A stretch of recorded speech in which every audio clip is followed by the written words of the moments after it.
லைஃப்ல நடந்ததை நினைச்சும் நடக்க போறதை நினைச்சும் அதிகமா பயப்படுறீங்களா? அப்ப இந்த கதை உங்களுக்கு தான். ஃபுல்லா கேளுங்க. சின்ன ஸ்டோரி பெரிய இன்ஸ்பிரேஷனோட 62வது கதை. அண்ட் இதே மாதிரி நிறைய இன்ஸ்பிரேஷனல் ஸ்டோரிக்கு நம்ம பேஜ் கூட இணைந்திருங்க. 2 நண்பர்கள் காட்டுக்கு ட்ரெக்கிங் போறாங்க. இரவு நேரம் ஆகுது. அதனால அங்கேயே டென்ட் போட்டு காட்டுலயே ஸ்டே பண்ணிடுறாங்க. நைட் நேரம் காடு முழுவதும் ரொம்ப அமைதியா இருக்கு. சின்ன சின்ன பூச்சிகளின் சத்தம் கேக்குது.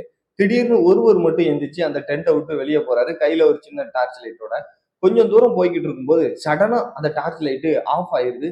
அதை ஆன் பண்றதுக்கு முயற்சி செய்யறாரு, முடியல. சுத்தி இருட்டா இருக்குது. அதனால வந்த பாதையிலே திரும்ப போயிடலாம்னு சொல்லிட்டு கால் எடுத்து வைக்கிறாரு. அவர் எதையோ மிதிச்ச மாதிரி உணர்கிறாரு. ஒருவேளை பாம்பா இருக்குமோன்னு சொல்லி பயப்படுறாரு. அண்ட் அவர் பக்கத்துல இருக்கக்கூடிய இலைகள் எல்லாத்துலயும் அசையுது. அதுக்கு இடையில ஏதோ மிருகம் இருக்கிறதா பயப்படுறாரு.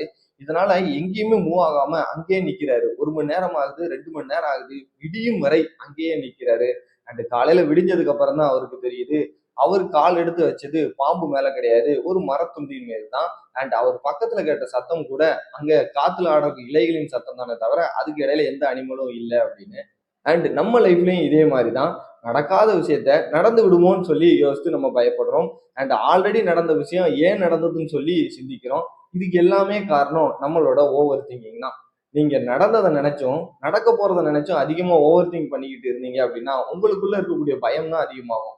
இதனால நீங்க எதுவுமே செய்ய மாட்டீங்க. உங்க லைஃப் நெக்ஸ்ட் லெவலுக்கு மூவ் ஆகவும் செய்யாது. ஸோ ஓவர் திங்க் பண்ணாம இருந்தீங்க அப்படின்னாலே உங்க லைஃப்ல பாதி பிரச்சனையை நீங்க சால்வ் பண்ணிடலாம். அண்ட் மறக்காம இந்த ஸ்டோரியை மற்றவங்களுக்கும் ஷேர் பண்ணுங்க. அவங்களும் தெரிஞ்சுக்கிட்டோம்.